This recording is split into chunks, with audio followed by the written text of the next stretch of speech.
Friends, आप सभी का हमारे चैनल में स्वागत है। आप लोग हमारे साथ वीडियो में बने रहिए और मैं अभी एक छोटी सी न्यू कहानी सुनाऊंगी, तो आप लोग कहानी को पूरा ज़रूर सुनिएगा। और अगर कहानी अच्छी लगे तो लाइक करना और कमेंट करके बताना मेरी कहानियाँ कैसी लगती हैं। तो एक बार की बात थी, एक होटल था, उसमें बहुत भीड़ लगती थी, खाना बहुत अच्छा बनता था और लोग नाश्ता पानी करने बहुत ज़्यादा भीड़ के साथ आते थे और उसमें हमेशा भीड़ लगी रहती थी। इसी तरह से उसमें बहुत सारे लोग आते थे खाने के लिए और एक व्यक्ति था जो रोज डेली खाना खा करके और नाश्ता कर करके चुपके से चला जाता था और वो पैसे भी नहीं देता था। उसमें कई लोग मैनेजर थे जो देख रेख के लिए लगे रहते थे और किसी ने किसी को बताया नहीं। लेकिन एक दिन एक बिजनेसमैन ने देखा और वो आदमी खाना खा करके नाश्ता करके करके चुपके से चला गया। एक दिन देखा, 2 दिन, कई दिन वो लगातार देखता रहा और वो सोच रहा था कि ये नुकसान करके जाता है और कभी भी ये होटल में पैसे नहीं देता है। इसी तरह से एक दिन उससे रहा नहीं गया और वो सभी जितने उसमें कारीगर थे उनसे पूछने लगा, भाई आप बताइए कि मैनेजर साहब कहाँ बैठते हैं, हमें उनसे मिलना है। कुछ लोगों ने कहा ठीक है, मैनेजर साहब वहाँ बैठते हैं, आप जाके मिल लीजिए। उन्होंने कहा कि मेरा कोई ज़रूरी काम है, हम ज़रूर उनसे मिलेंगे। जब मैनेजर साहब के पास गए बिजनेसमैन, तो मैनेजर साहब ने कहा ठीक है, थोड़ी देर आप वेट करिए, बहुत भीड़ है होटल में, इसलिए मैं आपसे बाद में मिलूँगा।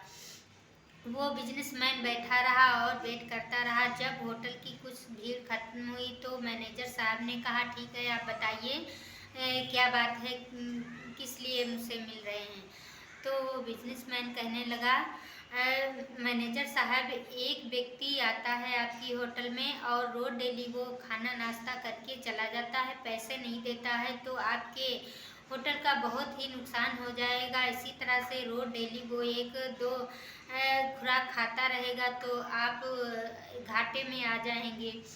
मैनेजर बड़ा खुश हुआ और वो सोचने लगा। उससे मैनेजर से तो कई लोगों ने बताया था कि ये आदमी ऐसा करता है, लेकिन मैनेजर साहब ने ना तो उसको डांटा, ना तो कुछ कहा, ना उसे रोज डेली खाने देते थे, कुछ भी नहीं बोलते थे।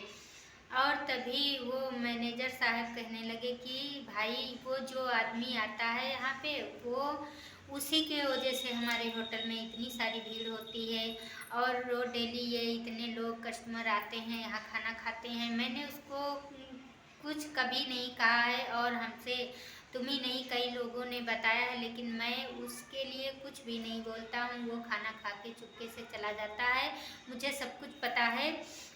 लेकिन जानते हो, जब मैंने एक दिन बाहर निकला था तो वो बेचारा मेरे लिए प्रार्थना कर रहा था, हाथ जोड़ रहा था और कुछ कह रहा था कि हमें ऐसा लगा कि वो मेरे ही होटल के बारे में प्रार्थना कर रहा था और वो इसलिए प्रार्थना कर रहा था कि जितनी ज़्यादा यहाँ भीड़ लगेगी मैं उसमें खाना खा करके चला आऊँगा और मुझे किसी को पता नहीं चलेगा। तो इसी कारण से मैं उसे ना तो कभी डांटता हूँ और ना कुछ कहता हूँ। वो बेचारा खाना खा करके चुपके से चला जाता है, उसकी वजह से मेरा ये होटल चल रहा है और वो हो सकता है मेरे लिए ही प्रार्थना करता हो। तो किसी का दिल नहीं दुखाना चाहिए।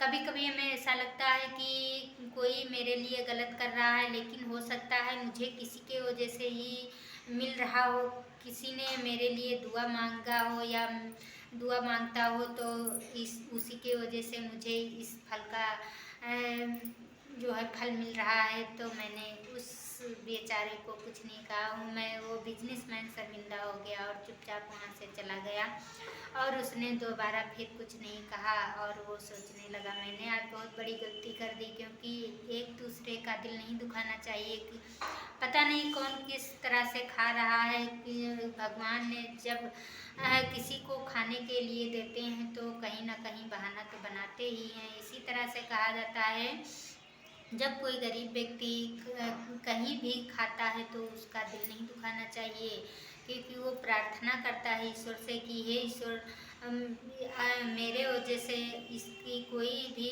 तकलीफ इसको ना होने पाए और मैं इसके यहाँ भोजन करूँ। तो आज आज मेरी कहानी को पूरा जरूर सुनिएगा। अगर कहानी अच्छी लगे तो लाइक करना, कमेंट करना बिल्कुल नहीं भूलिए। रहेगा। तब तक के लिए बाय बाय। अगली कहानी में फिर हम मिलेंगे और आप सभी को बाय बाय।